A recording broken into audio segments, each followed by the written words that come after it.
ناظرین اور سامعین، دلچسپ اور معلوماتی ویڈیوز دیکھنے اور سننے کے لیے ہمارے چینل کو سبسکرائب کریں۔ پیش خدمت ہے آج کی رپورٹ۔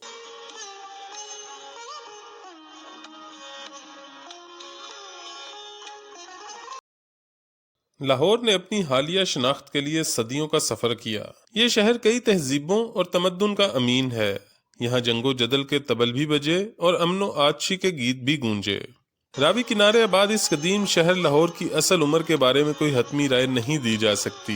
لاہور کی تاریخ پیدائش کے حوالے سے کوئی بھی دستاویز دستیاب نہیں، اور اس کے بھی کوئی حتمی ثبوت اور تاریخی شواہد نہیں ملتے کہ یہ شہر کب تاریخی کتابوں میں نمودار ہوا، یہ کیسے بنا، کس نے بنایا۔ بعض محققین لاہور کو موہنجو دڑو اور ہڑپا کا ہم عمر ہی قرار دیتے ہیں۔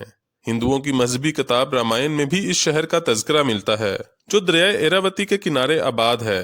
یہ دریا بعد میں راوی کہلایا۔ دریا کنارے آباد یہ شہر حملہ آوروں کی راہ گزر بھی رہا، کئی بار اجڑا اور کئی بار آباد ہوا۔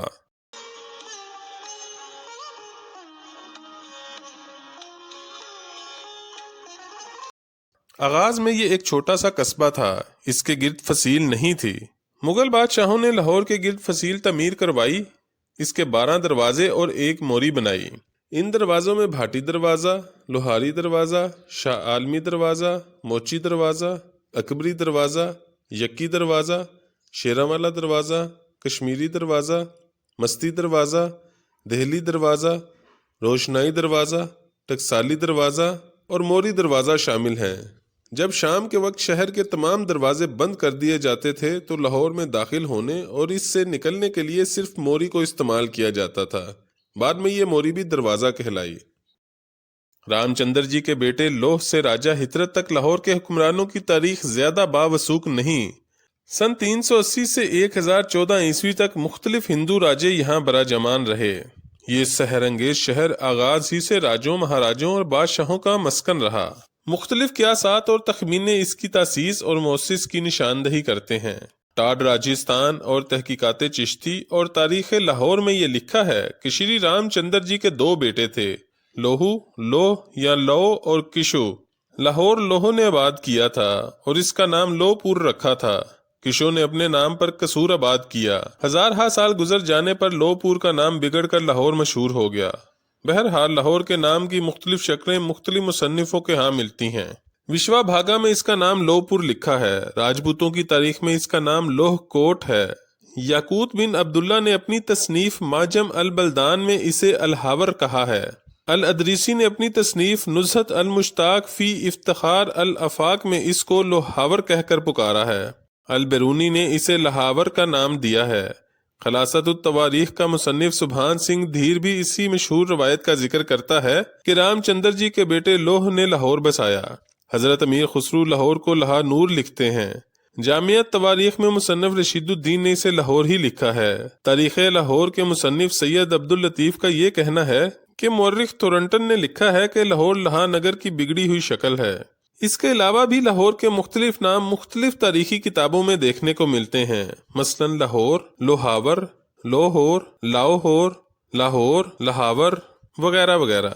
چینی سیاح یوانگ چوانگ نے اپنے سفر نامے میں لاہور کو برہمنوں کا عظیم شہر کہا ہے۔ محمود غزنوی کے حملوں سے پہلے اس شہر کو کوئی اہمیت حاصل نہ تھی، گویا اس کی مشہوری کا زمانہ 900 سال سے زیادہ نہیں، اور کچھ مورخین کا خیال ہے کہ لاہور کی شہری اہمیت و حیثیت کی تاریخ 900 سال سے بھی پرانی ہے۔ لاہور وہ شہر ہے جس نے ہترت، تھنرت، چندرت، جے پال، انند پال، ترلوچن اور بھیم پال ایسے راجوں کا راج دیکھا۔ اس کی آنکھوں کے سامنے بہتے وقت کی دھارا میں کئی بلبلے اٹھے، کئی بیٹھ گئے۔ لاہور وہ شہر ہے جس نے خاندان غور اور خاندان غلامہ کے شہاب الدین غوری، قطب الدین ایبک، شمس الدین التمش، غیاث الدین بلبن، کے قباد اور کے مورس ایسے سلطانوں کی سلطانی کے ڈنکے بجتے دیکھے۔ لاہور وہ شہر ہے جس کے برج مناروں پر خاندان خلجی، خاندان تغلق، خاندان سادات، خاندان لودھی اور خاندان سوری کے فرما رواؤں کی فرما روائی کے پرچم لہرائے۔ لاہور وہ شہر ہے جس کی سرزمین محمود غزنوی، تیمور گورگانی، بابر اور نادر شاہ درانی کی یلغاروں سے کانپی۔ لاہور وہ شہر ہے جس کو بے شمار بزرگان دین کی اقامت اور ان کی آخری آرام گاہ ہونے کا فخر حاصل ہے۔ شاہ حسین زنجانی، حضرت علی حجویری، پیر مکی، پیر بلخی، سید صوف، سید بلند، پیر ذکی شہید، شاہ عبد الجلیل بندگی، پیر میاں میر، پیر طاہر بندگی اور ایسے ہی بہت سے بزرگان دین کے مزار لاہور ہی میں ہیں۔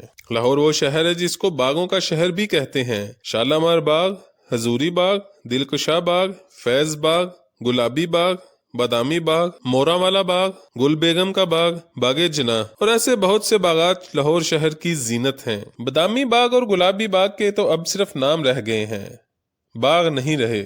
جس جگہ کا نام اب بادامی باغ ہے، یہ جگہ ایام قدیم میں شہزادی گل بادام کے نام سے مشہور تھی، جس کا مزار مستی دروازہ اور شیراں والا دروازہ کے درمیان واقع ہے۔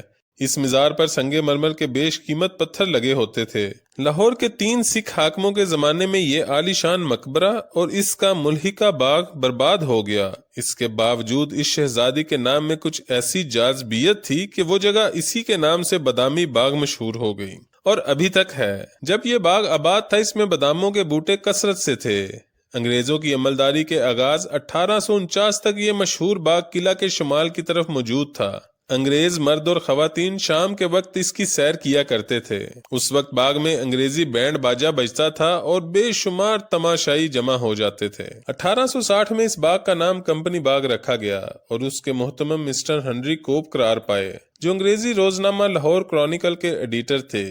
یہ لاہور کا سب سے پہلا انگریزی روزنامہ تھا۔ یہ مقام چونکہ لاہور کے بالکل متصل تھا اور لوگوں کی آمد و رفت یہاں کثرت سے تھی، اس لیے گورے لوگوں نے کالے لوگوں سے قدرے فاصلے پر رہنے کے لیے اس باغ کو فروخت کر کے اس کے بدلے لارنس گارڈن، جس کا نام اب باغ جناح ہے، تعمیر کیا، جس سے اس کمپنی باغ کو پوچھنے والا کوئی نہ رہا۔ 1861 میں ریل کے لیے ریلوے ورکشاپوں کی ابتدا ہوئی۔ 1861 میں پہلی مرتبہ لاہور سے امرتسر تک گاڑی گئی۔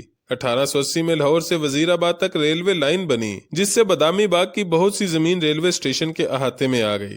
معروف مصنف آغا اشرف اپنی آپ بیتی ایک دل ہزار داستان میں رقم تراز ہیں۔ 1861 میں انگریزوں نے چندہ جمع کر کے لارڈ لارنس کی یاد کے طور پر یہاں لارنس ہال اور 1886 میں ہندوستانی رئیسوں اور وڈیروں کے عطیات سے منٹگمری ہال تعمیر کرایا۔ اس کے آگے ایک مختصر باغ بھی لگایا گیا۔ 1868 میں انگریزوں نے بادامی باغ کی زمین فروخت کر کے اس کی آمدنی سے یہاں زمین خریدی اور ایک باغ لگایا، یہی لارنس گارڈن اور بعد میں باغ جناح کہلایا۔ گلابی باغ کے بارے میں کہتے ہیں کہ مرزا غیاث بیگ ملکہ نور جہاں کے باپ کے امزاد بھائی مرزا سلطان بیگ کو شہنشاہ شاہ جہان نے لاہور کا حاکم بنا دیا تھا۔ خوشی کے ایک موقع پر شہنشاہ نے مرزا کو ایک انگریزی بندوق تحفے میں بھیجی۔ مرزا ایک دن شیخو پورہ کی طرف شکار کو گیا، بھری ہوئی بندوق ہاتھ میں تھی۔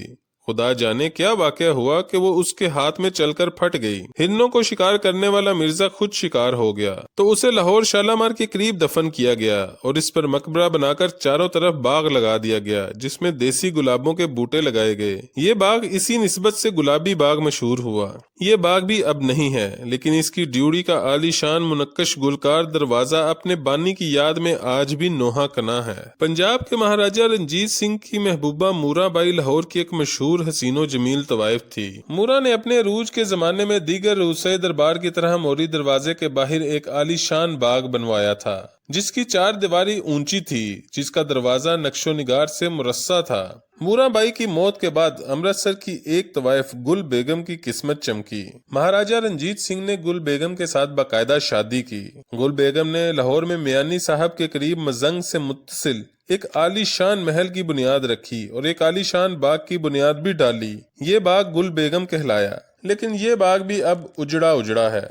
لاہور کے مشہور باغات میں ایک باغ حضوری باغ بھی ہے، جسے مہاراجہ رنجیت سنگھ نے بنوایا۔ قصہ کچھ یوں ہے کہ مہاراجہ رنجیت سنگھ کو خبر ملی کہ شاہ شجاع والی کابل اپنے حریف دوست محمد خان سے شکست کھا کر پناہ لینے کے لیے اس کے ملک میں آ رہا ہے، لیکن ابھی چند دن بھی نہ گزرے تھے کہ مہاراجہ کی طرف سے یہ تقاضا شروع ہو گیا کہ کوہ نور ہیرا اسے دے دیا جائے اور اس کے عوض جاگیر لے لی جائے۔ مہاراجہ کے مسلسل اصرار اور ہیرا نہ ملنے کی صورت میں سختی کے اظہار سے مجبور ہو کر شاہ شجاع نے وہ ہیرا مہاراجہ رنجیت سنگھ سردار کو صبر شکر کر کے دے دیا۔ اپنے معزز مہمان سے ہیرا چھیننے کے بعد مہاراجہ رنجیت سنگھ نے لاہور میں ایک عظیم الشان جشن منانے کا فیصلہ کیا اور حکم دیا کہ سب لوگ اپنے اپنے گھروں میں اپنے خرچ سے چراغاں کریں اور خوشیاں منائیں۔ اس جشن کے موقع پر مہاراجہ نے حکم دیا کہ لاہور کے قلعہ اور بادشاہی مسجد کے درمیان جو وسیع چبوترا اور کھلا میدان ہے، اس میں ایک باغ لگایا جائے۔ مہاراجہ کے حکم کی فوراً تعمیل ہوئی۔ 1813 میں فقیر عزیز الدین کی نگرانی میں یہ باغ تعمیر ہوا اور اس کا نام حضوری باغ رکھا گیا۔ تاریخ کی کتابوں میں لکھا ہے کہ حضوری باغ کی بارہ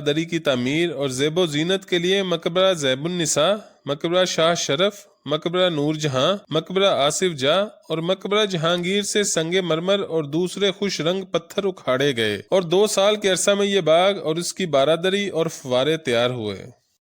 لاہور کا ایک اور معروف باغ شالامار ہے۔ اس باغ کی تعمیر کے حوالے سے 2 روایات مشہور ہیں۔ پہلی روایت یہ ہے کہ مغل بادشاہ شاہ جہان نے ایک رات شاہدرہ میں قیام کیا اور اسی رات خواب میں ایک خوبصورت باغ دیکھا۔ یہ باغ بہشت بری کا نمونہ تھا۔ اس باغ میں سونے کے پھل، سنگ مرمر کے فوارے، زمرد کے درخت اور دلکش حوض تھے۔ شاہ جہان نے بیدار ہو کر اپنے درباری نواب علی مردان خان کو اپنا خواب سنایا اور حکم دیا کہ کوئی اچھی سی جگہ دیکھ کر باغ تعمیر کیا جائے۔ بادشاہ کے حکم پر ایسے ہی ایک باغ کی بنیاد رکھی گئی۔ اس کا نام شالامار باغ رکھا گیا۔ جنت کے 7 طبقوں کی مناسبت سے اس میں 7 تختے بنائے گئے۔ دوسری روایت کے مطابق 1637 میں جب شاہ جہان لاہور آئے تو نواب علی مردان نے عرض کیا کہ وہ ایک ایسے شخص کو جانتا ہے جو نہر بنانے اور آب پاشی کے فن میں کمال رکھتا ہے۔ وہ راوی سے ایک نہر لا کر لاہور کے کھیتوں کو سیراب کرنا چاہتا ہے۔ اس سے باغات کو بھی پانی دینے میں آسانی ہوگی۔ شاہ جہان نے یہ منصوبہ منظور کر کے نہر کھودنے کا حکم دیا، ساتھ ہی کشمیر کی طرز پر ایک شالامار باغ بنانے کا بھی حکم دیا۔